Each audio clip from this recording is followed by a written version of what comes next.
નમસ્કાર વિદ્યાર્થી મિત્રો, સ્વાગત છે તમારું મેથ્સ એન્ડ ઇંગ્લિશ યુટ્યુબ ચેનલમાં. આપણે ધોરણ 6 વિષય ગણિત પ્રકરણ નંબર 12 એટલે કે ગુણોત્તર અને પ્રમાણમાં સ્વાધ્યાય 12.1નું સોલ્યુશનની શરૂઆત કરી છે. જેમાં આજે આપણે જોઈશું પ્રશ્ન નંબર 10.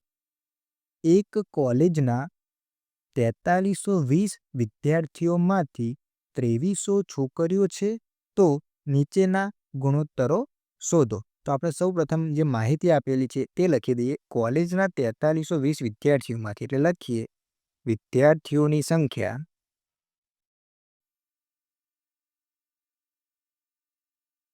બરાબર 4320. ત્યારબાદ 2300 છોકરીઓની છે, તો છોકરીઓની સંખ્યા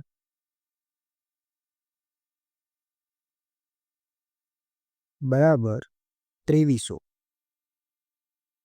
જુઓ, હવે કુલ વિદ્યાર્થીઓ છે 4320, એમાંથી 2300 છોકરીઓ છે. તો આપણે છોકરાઓની સંખ્યા ગોતવી હોય તો આપણે કેવી રીતે મેળવી શકીએ? તો કે કુલમાંથી આ છોકરીઓની સંખ્યા બાદ કરી લઈશું. તો 0માંથી 0 જાય તો 0, 2માંથી 0 જાય તો 2, 3માંથી 3 જાય તો 0 અને 4માંથી 2 જાય તો 2. આમ છોકરાઓની સંખ્યા આપણને મળશે 2020. ચાલો હવે આના પેટા પ્રશ્ન જોઈએ. એ નંબરનો પ્રશ્ન જુઓ. છોકરીઓની સંખ્યા અને કુલ વિદ્યાર્થીઓ. તો આપણે લખીએ ગુણોત્તર બરાબર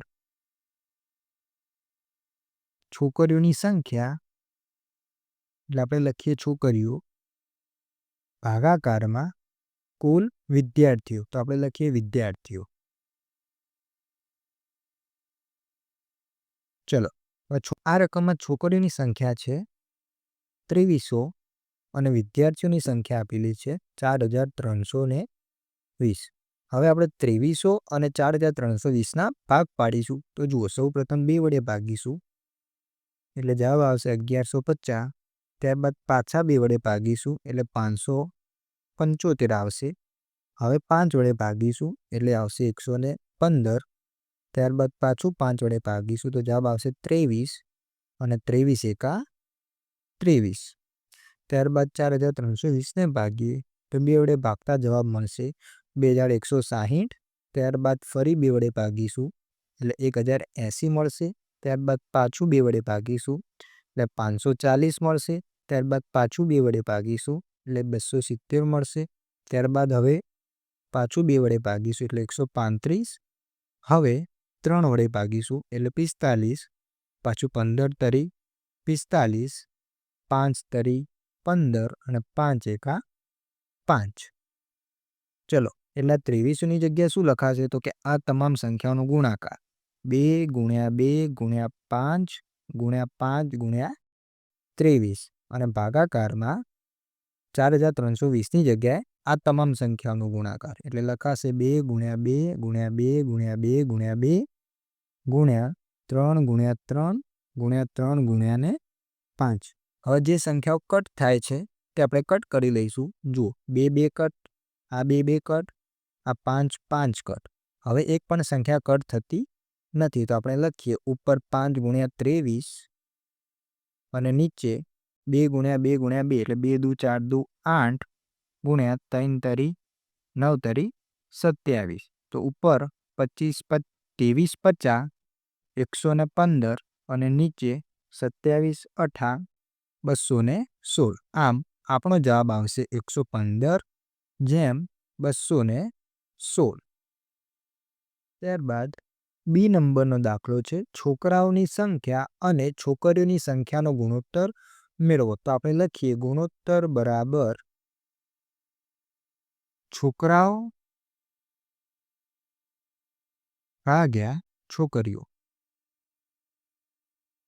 ચલો, છોકરાઓની સંખ્યા કેટલી છે? તો કે 20 20 એટલે કે 2020 ભાગ્યા છોકરીઓની સંખ્યા છે 2300.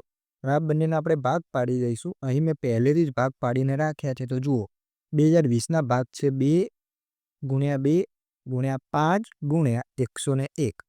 તેવી જ રીતે નીચે આવશે 2 ગુણ્યા 2 ગુણ્યા 5 ગુણ્યા 5 ગુણ્યા 23.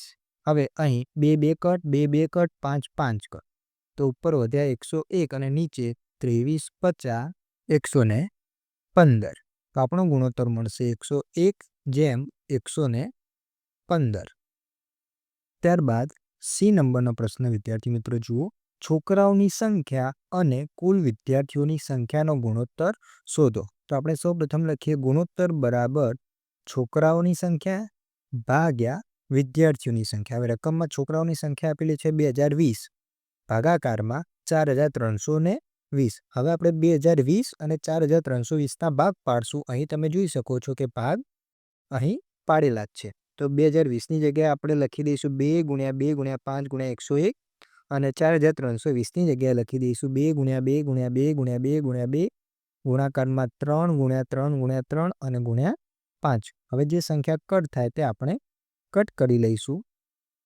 ત્યારબાદ ઉપર જુઓ કઈ સંખ્યા વધી, તો ઉપર વધ્યા 101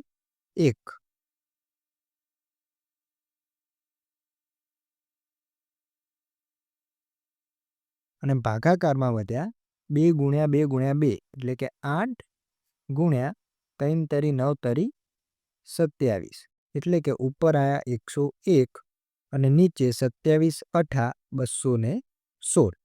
આમ આપણો ગુણોત્તરનો જવાબ મળશે 101/216.